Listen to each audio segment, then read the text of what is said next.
তাতেই মাৰি বড় অকাল দুৰ্ভিক্ষ এইবাৰ দৃষ্টিমূল অযোধ্যা ৰাজ্যত হে হে বৃষ্টিপাত হোৱা নাই অযোধ্যা ৰাজ্যত শুন হেৰ ৰাজা দশৰথ যিদিনলৈকে তই এই গ্ৰহপতিৰ শৰণ নপখিবি তেতিয়ালৈকে তোৰ আৰু তোৰ প্ৰজাজনক আৰু যন্ত্ৰণা ভোগম য'তেই দৃষ্টি মোৰ ত'তেই প্ৰলয়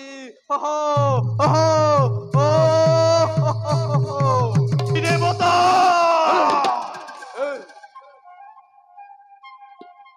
কোন কোনে মোক অশ্ৰদ্ধাপূৰ্বক কৰে সম্বোধন সঁচাকৈ সঁচাকৈ শ্ৰদ্ধাৰ প্ৰাপ্ত হোৱা এই দশৰথে কৰিলেহেঁতেন শ্ৰদ্ধাৰ শত কীৰ্তঞ্জলি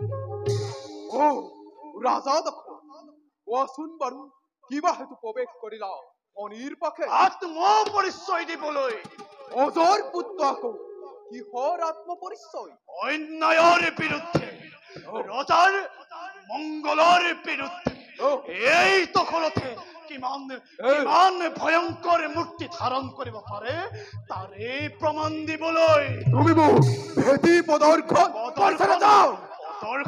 নহয় দেৱতাৰ প্ৰমাণ দিবলৈ এয়া গ্ৰহপতিৰ নিজ শিষ্যাধীন আৰু সামান্য মানৱৰ ভীতি প্ৰদৰ্শন এই গ্ৰহপতিখনি নহয় বিচলিত এই লক্ষ্যৰ পৰা যোৱা ৰাজা গ্ৰহপতিৰ খনিৰ পূৰ্ণ দৃষ্টিৰ পৰা আঁতৰি যোৱা যাৰ দৃষ্টি স্বয়ং শিৱপুত্ৰ হৈছিল মুণ্ডপাল তেনেস্থলত মৰ্ত্যৰ মানৱ হৈ পৰাকাষ্ঠ নকৰা প্ৰদৰ্শন ৰোহিণীৰ পৰা পূৰ্ণ দৃষ্টি ব্যাহত হব কেতিয়া সেয়া গ্ৰহপতিৰ নিজ শিষ্যাধীন যোৱা ৰাজা গ্ৰহপতিৰ সন্মুখৰ পৰা আঁতৰি যোৱা অনিদেৱতা যদি নেপাওঁ মই সমস্যাৰ সমাধান তেন্তে প্ৰত্যাৱৰ্তন অসম্ভৱ মোৰ অহংকাৰী উদ্ধত ৰাজন অনিৰ কুপদৃষ্টি জ্বলি পুৰি ভস্মহত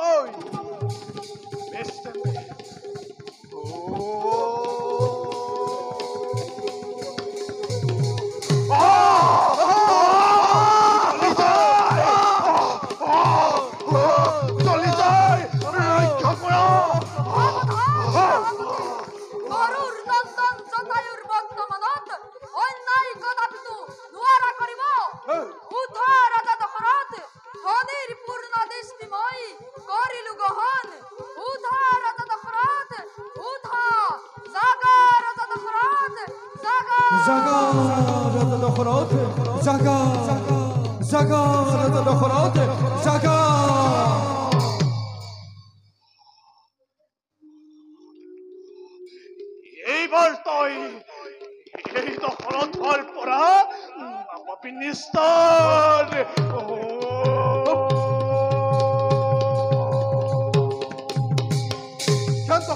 ক্ষান্ত হোৱা ৰাজা দশৰথ গ্ৰহপতি খনিয়াই ললা তোমাৰ ভক্তি পৰীক্ষা কোৱা ৰাজা যি বৰ লাগে তুমি লব পৰা মোৰ মনোমত বৰ হে গ্ৰহপতি মোৰ অন্য বৰৰ কোনো প্ৰয়োজন নাই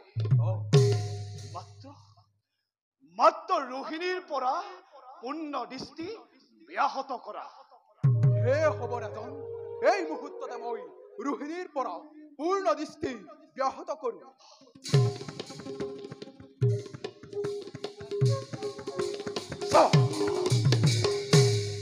ৰাজা দশৰথ আজিৰ পৰা মুকলধাৰে বৃষ্টিপাত হ'ব তোমাৰ ৰাজ্যত মই এতিয়া আহিলো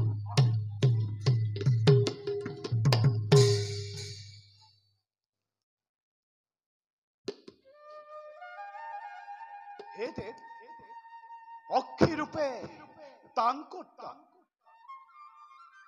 দিয়ক আপোনাৰ সত্য পৰিচয় সূৰ্যবংশী মহামানী ৰাজা দশৰথ নাম মোৰ জটায়ু গৰুৰ নন্দন জ্যেষ্ঠ ভাই সাম্প্ৰতি পক্ষীকুলৰ ৰজা বিষ্ণুক চিন্তি পালি আছে পক্ষীকুলৰ সকলোটি প্ৰজা।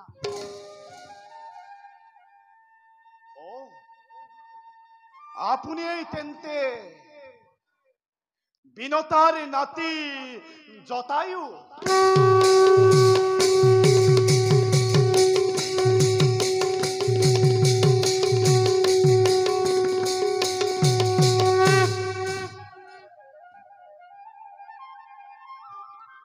প্ৰভুৰ বাহন স্বৰূপে পিতৃয়ে সুখ্যাতি ৰাখিছে এই ধৰাৰ মধ্যত।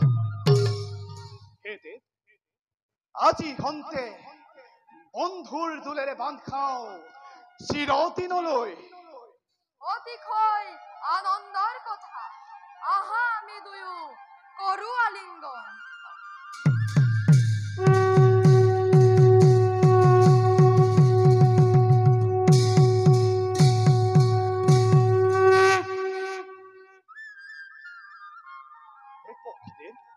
এবে যাওঁ বলো, নিজ কৰ্তব্যত সংগ্ৰহৰ।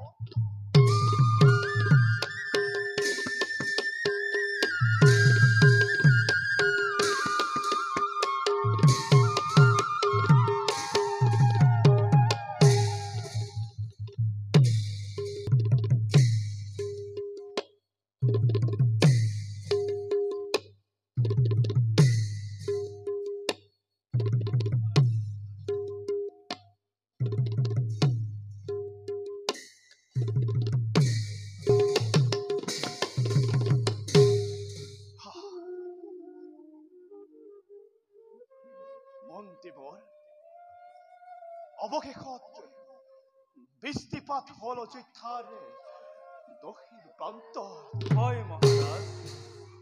মহাৰাজ, এতিয়া সকলো প্ৰজাৰে সুখী আৰু সকলোৱে হৰিৰ গুণানুকীৰ্তন কৰিছে।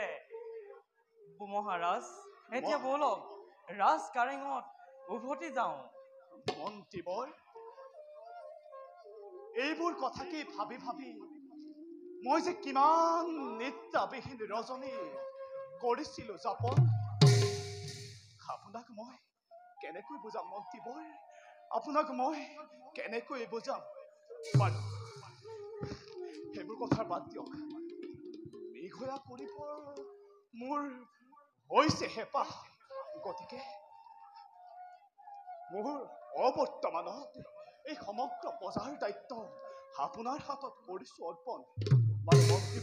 মহাৰাজ, আজিলৈ সভা ইমানতে ভংগ কৰা হ'ল। বলক মহাৰাজ।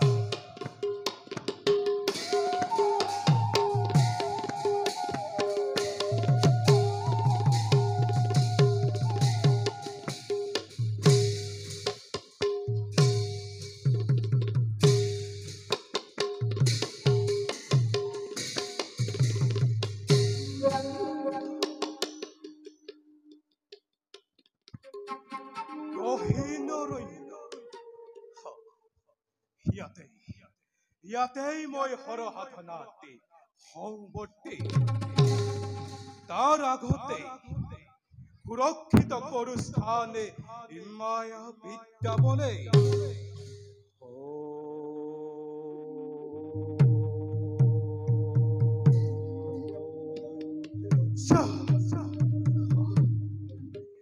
এতিয়া অতি সময় হৰসাধনাতে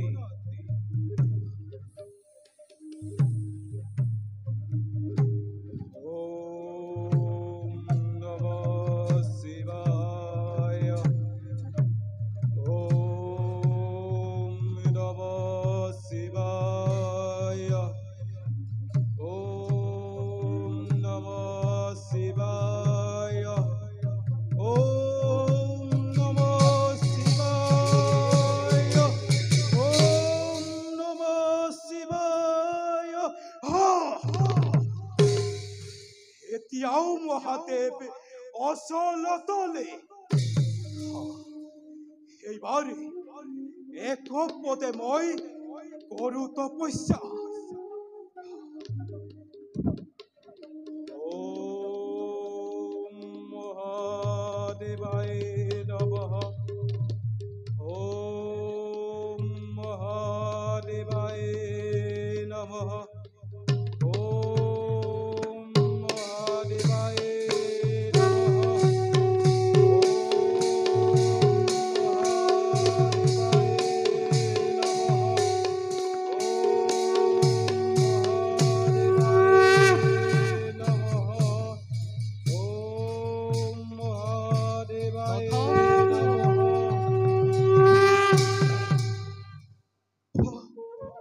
হে প্রভু প্রভু এই অধর্মর পরিপাতে করিবা গ্রহণ প্রভু বৎস সন্তুষ্ট ভোলানাথাজি তোমার তপস্যা হে প্রভু দুষ্ট যদি এই অধর্মর প্রতি দিয়া প্রভু দিয়া মোকে অমরত্ব দানে বৎস অমরত্ব বরে নহয় তোমাৰ প্ৰাপ্য কোৱা অন্য কি বৰৰ অভিলাষ অন্যবৰ ও প্ৰভু দিয়া দিয়া প্ৰভু মোকে এই বৰদানে যাতে হও যাতে মই এই জগতৰ অজে অগৰাকী আৰু তথাস্তু প্ৰভু হবা তুমি তৈলক্য বিজয়ী অ দক্ষ অ দক্ষ নাগি নৰ কোনেও তোমাকে নোৱাৰে পৰাজিব সমুখ ৰণতে ভাল প্ৰভু কিন্তু সূৰ্যবংশী ইক্ষাকুকুলৰ কোনো হৰিভক্তৰ সমে যদি হয় তোমাৰ সমুখ ৰণ মৃত্যু তোমাৰ অনিবাৰ্য মনত ৰাখিবা মৃত্যু তোমাৰ অনিবাৰ্য সিদিনা ও যোৱা ধৰ্মমতে প্ৰজাগণকে কৰাকৈ শাসন প্রভু যাও প্রভু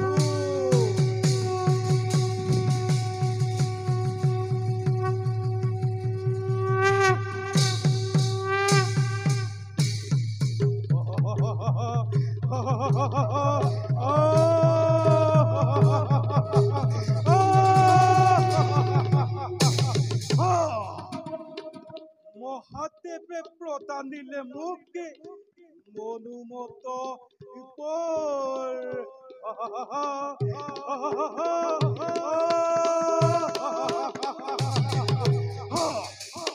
যামই ভক্তের সমীপে এই আনন্দর পতরা মই ভক্তিক দিমগৈ ভক্তে ভক্তে ভক্তে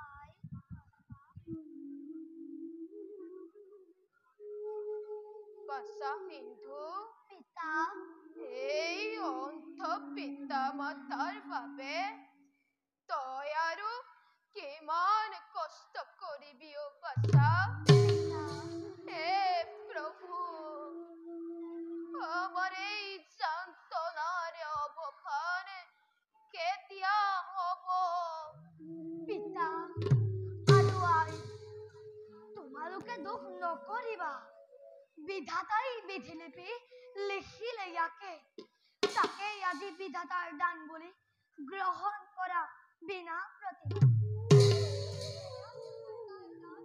নহয় বাছা আই এই যে আমাৰ নিজ কৰ্মৰ ফল নিজ কৰ্মৰ ফল মই নুবুজিলো আই সকলো ব্যক্ত কৰি দূৰ কৰা মোৰ মনৰ সন্দেহ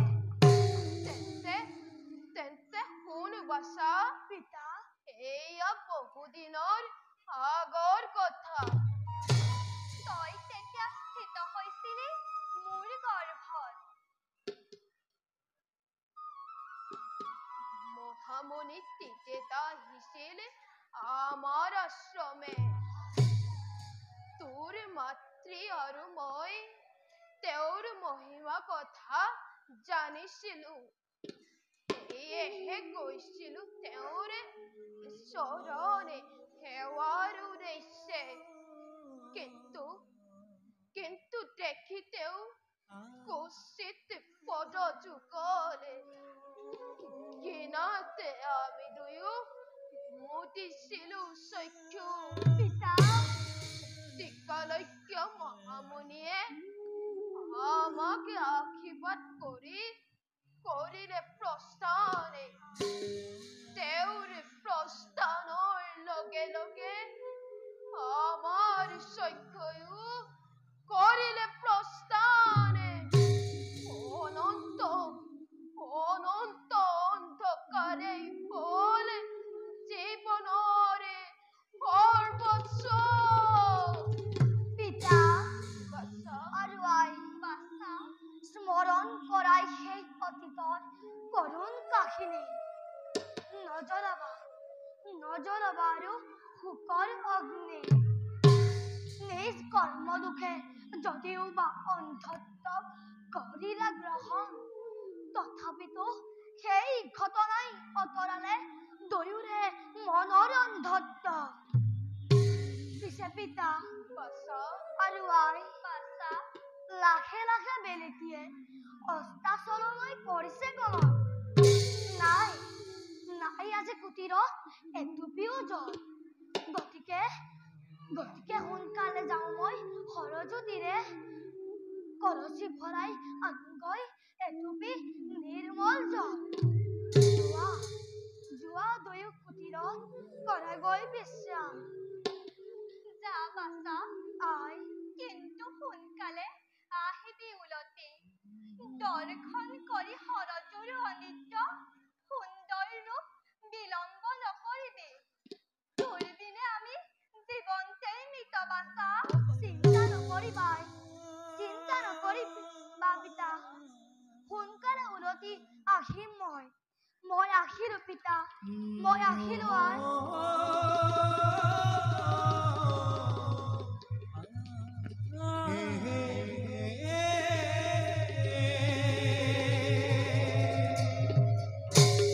কিন্তু পিতা আৰু আই, মই নথকাৰ অৱস্থাত তোমালোকে যাতে কুটিৰৰ পৰা বাহিৰলৈ নোযোৱা। মই আহিলো পিতা, মই আহিলো আই।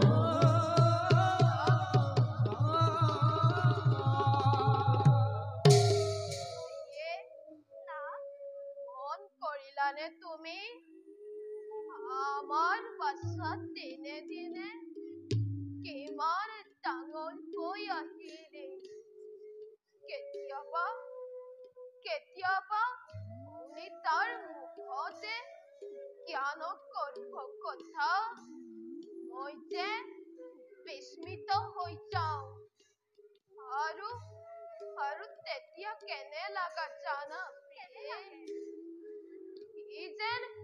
সি যেন আমাৰ পুত্ৰ নহয়, স্বৰ্গৰে ভাৱগ্ৰস্ত এক দেৱতা। মৰ্ত্যতে কটাইছে জীৱন অভিশাপ মোচনৰে হেতু। আৰু কেতিয়াবা এনে জাগে জানা, সি যেন তোমাক আৰু মোক এৰি থৈ গুচি যাব চিৰদিনলৈ আপোন স্থানে। কিনো অমংগলীয়া কথা ভাবে আপুনি। যাক 10 মাহ 10 দিন গৰ্ভত ধাৰণ কৰি নিজ বক্ষৰ অমৃতেৰে কৰিলো ডাঙৰ, সি বাৰু আমাক এৰি থৈ কলৈ যাব? এনে কথা কৈ টোপনি মাতৃক কষ্ট নিদিব। বলক আমি কুটিৰলৈ যাওঁ। ব'লা প্ৰিয়।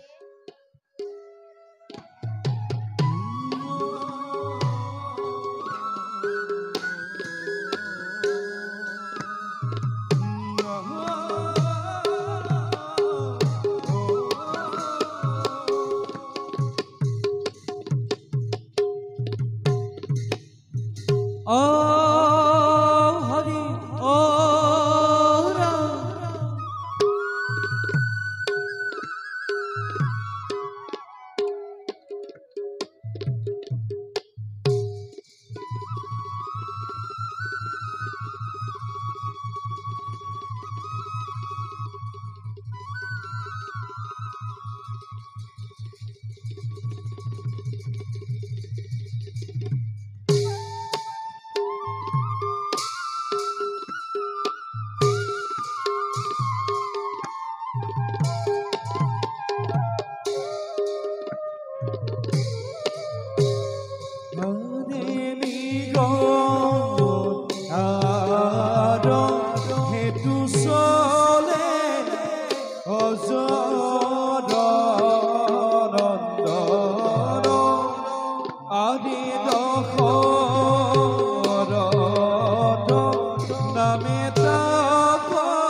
মৃগয়া কৰিবৰ বাবে আহি পালোহি মই সৰস্বতীৰ এই ঘোৰ অৰণ্যৰ মাজত। মোৰ ৰক্ষাটো কেনিনো পলাল সেই সুন্দৰ হৰিণ। ভাবিছিলো জীৱন্ত হিচাপে ধৰি সেই সুন্দৰ হৰিণক উপহাৰ স্বৰূপে প্ৰদান কৰিম তিনিও মহৰ্ষি।